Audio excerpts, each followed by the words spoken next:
தினமொரு வசனம். 1 பேதுரு 2வது அதிகாரம் 20வது வசனம். நீங்கள் குற்றஞ்செய்து அடிக்கப்படும்போது பொறுமையோடே சகித்தால் அதனாலே என்ன கீர்த்தியுண்டு?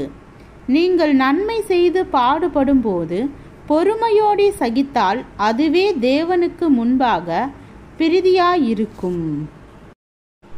விளக்கம். நாம் அநீதியிடமிருந்து நம்மை தற்காத்து கொண்டு தீமைக்கு பதில் செய்ய விரும்புவது நம்முடைய இயற்கையான தன்மையாய் இருக்கிறது. ஆனால் மற்றவர்கள் நம்மை இழிவாக நடத்தி நம்மை துன்பப்படுத்தும் வேளையில் நாம் அமைதியுடனும் சமாதானத்துடனும் செயல்படும் போது நாம் கிறிஸ்துவின் வழியை பின்பற்றுகிறோம். நாம் இயற்கையாக பெற்றிராத குணங்களை தேவன் நமக்குள் உருவாக்க விரும்புகிறார். நமக்கு சாதகமாக அனைத்து காரியங்களும் நடக்கும்போது நாம் பொறுமையுடன் இருப்பது மிகவும் எளிது. ஆனால் பாடுகளின் மத்தியில் அமைதியுடனும் கட்டுப்பாட்டுடனும் செயல்படுவது ஓர் உயர்வான குணாதிசயமாகும். 17ஆம் நூற்றாண்டை சேர்ந்த இறையியல் வல்லுநரான பெனலான் இவ்வாறு கூறுகிறார்: மக்கள் உங்களுக்கு தீமை செய்யும் போது நீங்கள் மனந்தளராதீர்கள். அவர்கள் தங்களுடைய விருப்பத்தின்படி செய்யட்டும். நீங்கள் தேவனுடைய சித்தத்தின்படி செய்வதை நாடுங்கள்.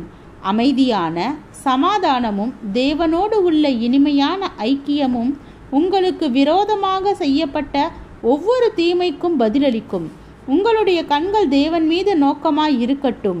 உங்களுடைய வாழ்க்கையில் வேதனையான சூழ்நிலைகளை தேவன் அனுமதிக்கிறார்.